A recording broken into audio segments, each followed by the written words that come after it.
Hindi porket dumistansya ka, ikaw na ang kontrabida. Di ba ang lakas maka-MMK ng linya na napaka-selfish mo?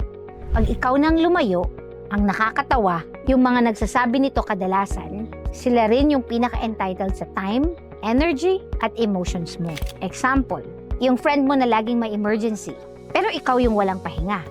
Or family member na may utang na loob ka sa akin, pero kung ititreat mo ang sarili mo, susumbatan ka pa. And when you finally draw boundaries, biglang ikaw ang masama.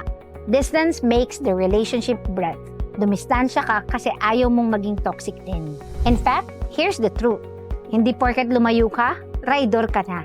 It's saying, I matter too, without apologizing for it. So wag mong hayaan ng guilt na gawing villain ka. Dumistansya ka, oo. Pero ginawa mo yun, hindi dahil wala kang pakialam, kundi dahil sobra-sobra na ang naibigay mo.